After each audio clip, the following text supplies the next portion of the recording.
खंडरे जी, हमारे कैंडिडेट्स रहीम खान जी, विजय सिंह जी, अशोक कैनी जी, भीमसेन शिंदे जी, ईश्वर खांडरे जी, स्टेज पे कांग्रेस पार्टी के वरिष्ठ नेता,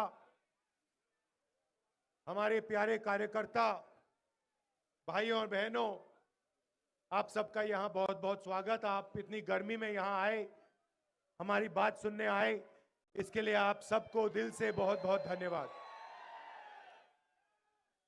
बीदर बसवना जी की धरती उनकी कर्मभूमि है, और अगर पहली बार हिंदुस्तान में लोकतंत्र की किसी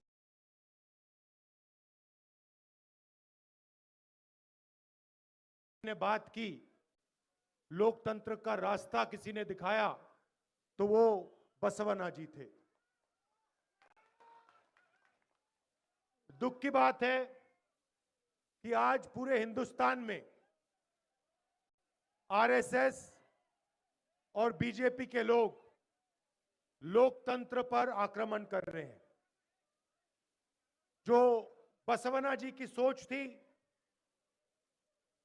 कि सबकी भागीदारी होनी चाहिए, सबको जगह मिलनी चाहिए और सबको एक साथ मिलकर आगे चलना चाहिए, उस सोच पर बीजेपी और आरएसएस आक्रमण कर रहे हैं। हिंदुस्तान में नफरत फैला रहे हैं, हिंसा फैला रहे हैं, और जो सबसे गरीब कमजोर लोग हैं उनसे धन छीनकर 2-3 अरबपतियों को धन दिलवा रहे हैं। आप कर्नाटका में बीजेपी को अच्छी तरह पहचानते हो,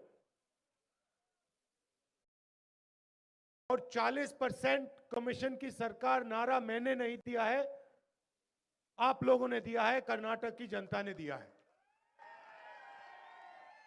मगर बीजेपी पर बोलने से पहले मैं आज कांग्रेस पार्टी से शुरू करना चाहता हूं। चुनाव जीतने के बाद कांग्रेस पार्टी की सरकार कर्नाटक में क्या करने जा रही है, यह मैं आपको बताना चाहता हूं। सही है ना? तो जब छत्तीसगढ़ में, मध्य प्रदेश, राजस्थान, हिमाचल, बाकी प्रदेशों में चुनाव हुआ, तो कांग्रेस पार्टी के नेता मेरे पास आए और उन्होंने मुझसे पूछा कि क्या करना चाहिए। तो मैंने उनसे कहा, देखिए, आप जो भी बड़े वायदे करोगे, सबसे पहले आपको झूठे वायदे नहीं करने चाहिए। जैसे नरेंद्र मोदी जी ने 15 लाख रुपए का वायदा किया था, वो बैंक अकाउंट में 15 लाख रुपए वाला मिला आपको? नहीं। काले धन के खिलाफ लड़ाई की बात की थी, नोटबंदी। तो मैंने कहा, वैसे झूठे वायदे कांग्रेस पार्टी को कभी नहीं करने चाहिए। और दूसरी बात मैंने कही कि जो भी आप वायदे करोगे,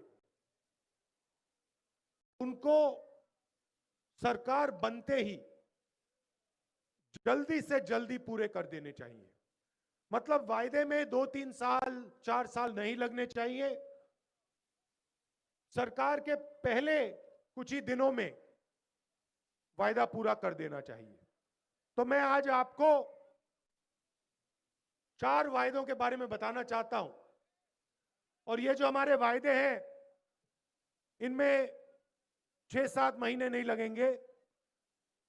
ये कैबिनेट, जब यहां कैबिनेट बैठेगी, कांग्रेस पार्टी की कैबिनेट जब चुनाव के बाद बैठेगी, पहले दिन ये 4 निर्णय हम ले लेंगे। कोई डिले नहीं होने वाला है। और ये जो वायदे हैं, ये अरबपतियों के लिए वायदे नहीं।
जैसे नरेंद्र मोदी जी ने अदानी जी से वायदे किए,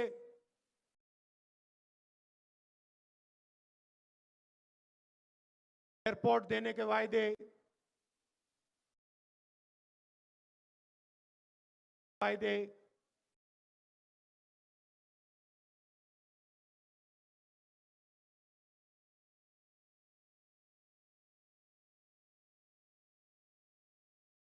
बीजेपी के भ्रष्टाचार के बारे में सवाल उठाए। आपने मेरी स्पीच सुनी होगी पार्लियामेंट हाउस में, सुनी ना? मैंने सिर्फ एक बात पूछी। मैंने नरेंद्र मोदी जी से पूछा, मोदी जी आपका अदानी जी से रिश्ता क्या है? ये आपने हिंदुस्तान के पोर्ट्स, एयरपोर्ट्स, पूरा का पूरा धन एक व्यक्ति को पकड़ा दिया, ये क्या किया, क्यों किया? और दूसरा सवाल, ये जो 20,000 करोड़ रुपए अदानी जी की शेल कंपनीज में है, ये किसका पैसा है, ये बता दो। और देखिए क्या हुआ। सबसे पहले मैं मेरा माइक ऑफ कर दिया, मुझे बोलने नहीं दिया। स्पीकर के पास मैं 2-3 बार गया, मैंने उनसे कहा देखिए मेरा हक बनता है, मुझे बोलने दीजिए। स्पीकर कहते मैं नहीं करवा सकता। ठीक है। उसके बाद मुझे लोकसभा से डिस्क्वालीफाई कर दिया।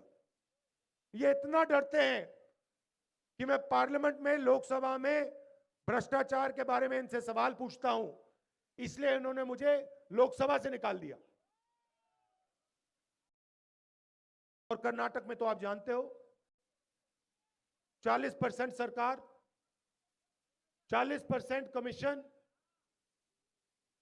जो भी आपको करवाना हो, चाहे वो छोटा काम हो, बड़ा काम हो, अगर आपको कर्नाटक में सरकार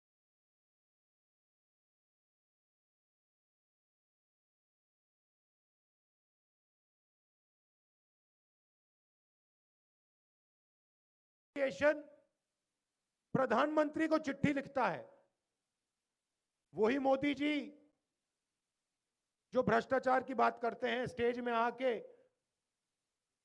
भ्रष्ट लोगों के साथ खड़े होते हैं, उन्हीं को कर्नाटक के कॉन्ट्रैक्टर्स एसोसिएशन ने चिट्ठी लिखी। क्या कहा कि कर्नाटक में 40% कमीशन लिया जा रहा है।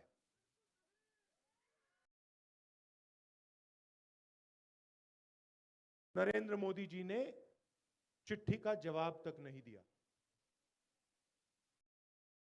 एक लाइन भी नहीं लिखी कि आपकी चिट्ठी मुझे मिल गई, जवाब तक नहीं दिया। मैसूर सैंडल सोप कॉर्पोरेशन में करप्शन स्कैंडल होता है, एमएलए का बेटा 8 करोड़ रुपए के साथ पकड़ा जाता है, जॉब स्कैम होता है, पुलिस सब इंस्पेक्टर को 80 लाख रुपए रिश्वत दी जाती है, असिस्टेंट प्रोफेसर जॉब स्कैम होता है, assistant engineer, junior engineer job scam होता है, और प्रधानमंत्री एक शब्द नहीं बोलते। भाषण में कहते हैं कि मैं भ्रष्टाचार के खिलाफ हूं, मगर जब कर्नाटक में 40% कमीशन लिया जा रहा है, कॉन्ट्रैक्टर एसोसिएशन उनको चिट्ठी लिख रहे हैं, तो प्रधानमंत्री एक शब्द नहीं कहते। ये सच्चाई है। और इसीलिए आपको देखिए 40% कमीशन लेते हैं ना, इस बार इनको 40 सीट देना, 41 नहीं देना। और आप जानते हो ये जो इन्होंने पैसा चोरी किया है, 40% जो इन्होंने लिया है, आप जानते हो इसका ये क्या करते हैं? ये आप ही एमएलए खरीदते हैं, आपके ही एमएलए को खरीदते हैं। तो एक बात याद रखिए, इस चुनाव में कम से कम 150 सीटें कांग्रेस पार्टी को दिलवानी है, क्योंकि ये पूरी कोशिश करेंगे, एमएलए को खरीदने की कोशिश करेंगे। बहुत जरूरी है कि फुल मेजॉरिटी के साथ आप कांग्रेस पार्टी को यहां जिताओ, खंडरे जी को जिताओ, बाकी कैंडिडेट्स को जिताओ।